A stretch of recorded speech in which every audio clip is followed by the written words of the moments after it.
which makes an interesting segue now that you're talking about Glamourpuss. Who was it? It was John Carter that was asking about the photo reference. Yeah. The Heart of Juliet Jones. So I've got the strip here. I don't know if you want to send a quick email to Carson or Eddie. It's the February 9th, 1961 strip is where Drake's drawn it, and the Polaroid references are in an issue of Glamourpuss.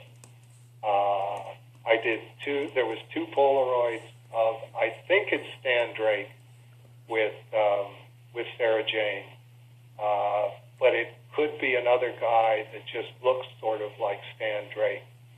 And those were the only two Polaroids of Stan Drake's that were in Stan Drake papers at Syracuse University. Okay. So, unlike John Cullen Murphy, whose son Cullen Murphy,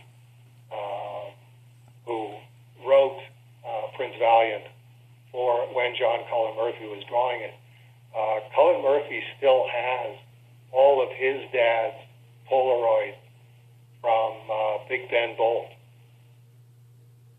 Okay. And as far as I know, these are the only two Polaroids that exist of Stan Drake's photo reference. They're the only ones in the official record, anyway. I'm pretty sure that Sarah Jane Bunny, his second wife, was the one that put the package together and decided, oh, these are really nice pictures of me with Stan, so I'll make those part of Stan Drake papers. And in the February 9th strip, one of the shots of the two of them together is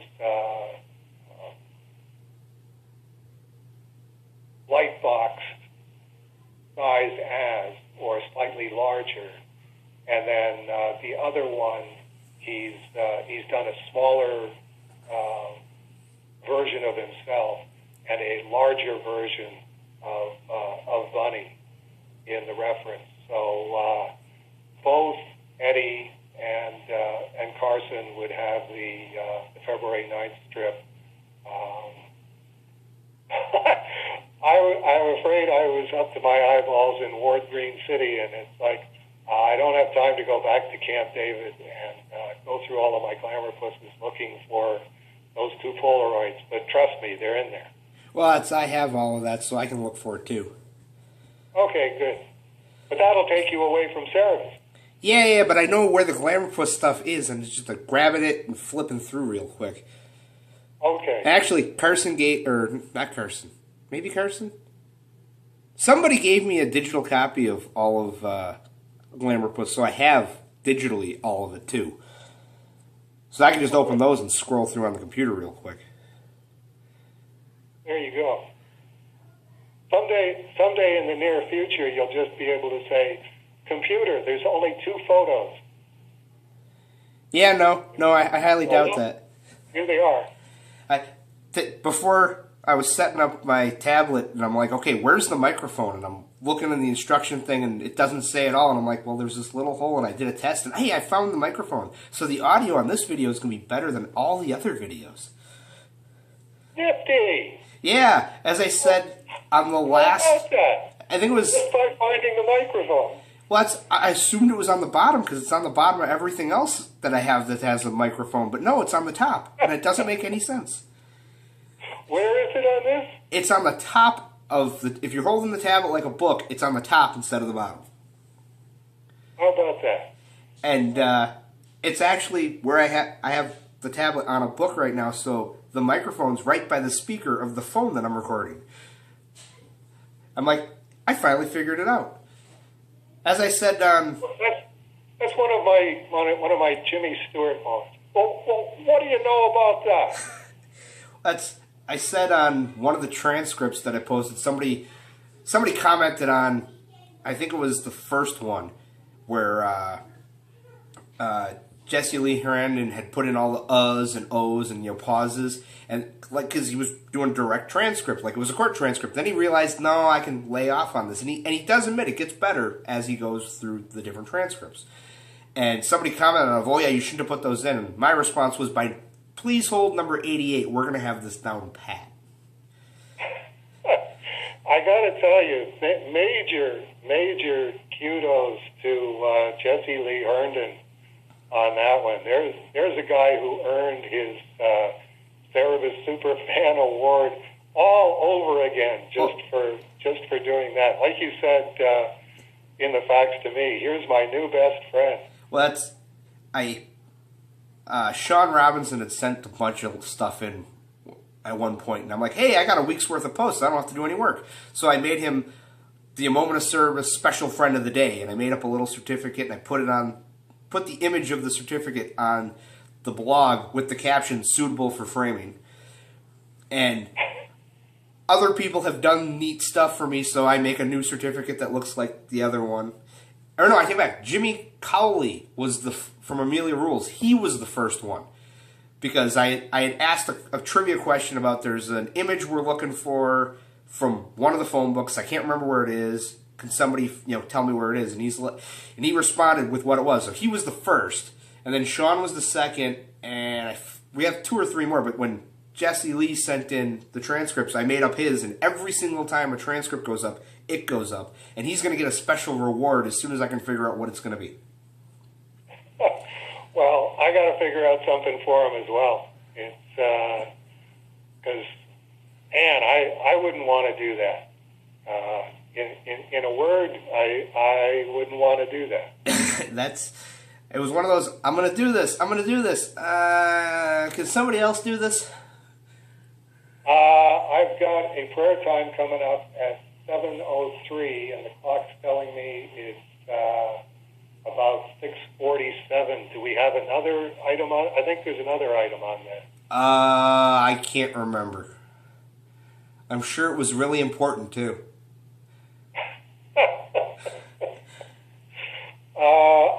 I had the transcript here, or the agenda here.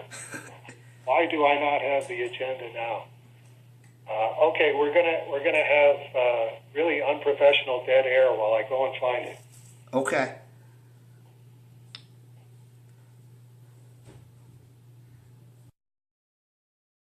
Just back from our commercial message.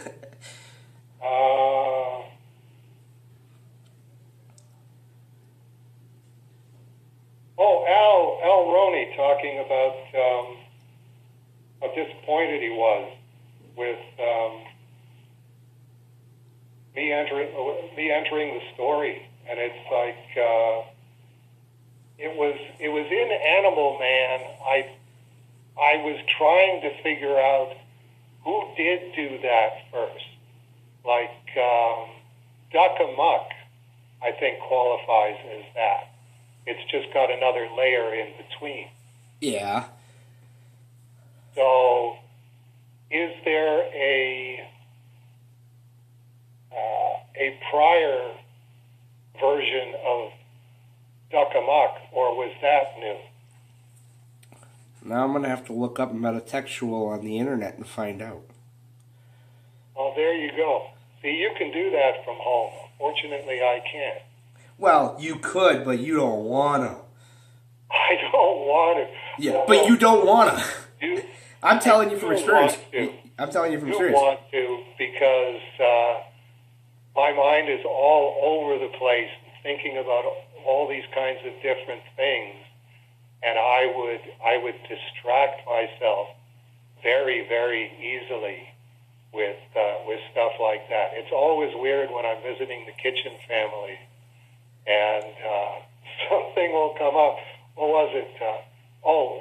In Xanadu did Kubla Khan a stately pleasure tome decree? And then I went, wait, you got one of those things in your pocket. Pull it out. Can you start typing that in and find out what the rest of that is? And it's like, there it is. It's instantaneous. but it was also 10 minutes out of my life while we found it and while I read it. And that's fine on my every 6 months human being day. But on a day when I'm trying to get The Strange Death of Alex Raymond done, we don't have time for Kubla Khan. We got work to do here. Well, I used to read Time on my breaks at work. I had a subscription, and it took me about a week to read 1 week's issue. And then I started doing the blog, and then I'm checking my phone at my breaks. Now it's like I got, I don't know, 3 months worth of Times sitting in a box that I'm going to get to these. No, really, I'm going to get to them. I'm not just saving them because I'm a hoarder. I'm going to read these one day. No, I'm not. Not even a little bit. There you go. I think everybody's going through that. I'm working very hard not to go through that, which is, I think, one of the reasons that God makes me sick over Christmas every year. Because it's like, oh, no, you got to read something for entertainment every once in a while, and I know you won't unless you're sick. So here's your new 4 books from Chris Warner. Lie down with a box of Kleenex and blow your nose a lot and read them, crying out loud. The last one, Ryan Hendley with his mistaken copy of Form and Void, where he thought that I was just getting really esoteric in my storytelling. And pages 538 to 571 just repeated in his copy of the book. And that did happen before. I don't remember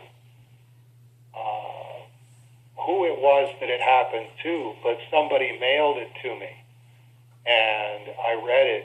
I went, I sure hope this isn't in all of them. But you posed the question, and that's the problem. We're really down to Cerebus Gulag, last few people. So unless you're asking a question about what was it? It was 2001 edition. Yeah, third printing, November 2001. Was what Ryan said. And it's definitely worth trying to find out, okay, how many third printings are out there in Cerebus land? And would you mind going and checking and just making sure that the book doesn't, all of the third printings don't do that? I don't think they did. I think that's one of those binding situations where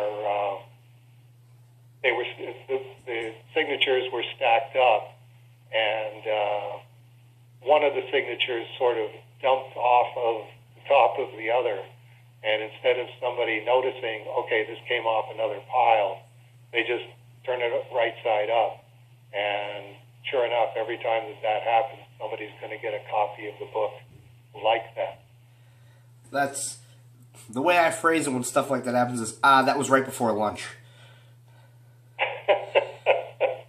And everybody's got to eat lunch, and well, except me. And lunch definitely takes precedence the closer that you get to lunch. Or prayer time. There's my segue out of here. One last thing before you go. I looked it up.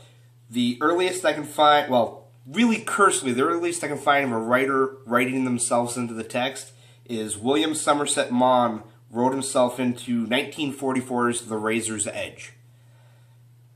How about that?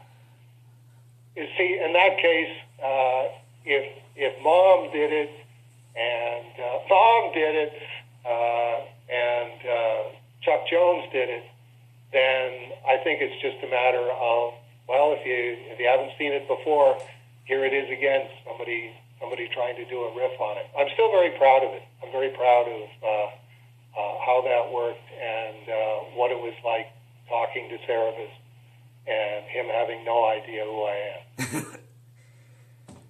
So, Okay, have a good night. Tell Natasha that her birthday card is on the way. I put it in the mail yesterday, so hopefully it'll get to her on her birthday. And say hi to Janice, and say hi to Paula for me. Will do. Talk to you next month. Okay, take care, Matt. Yep, you too, Dave. Bye. Bye-bye. All right, there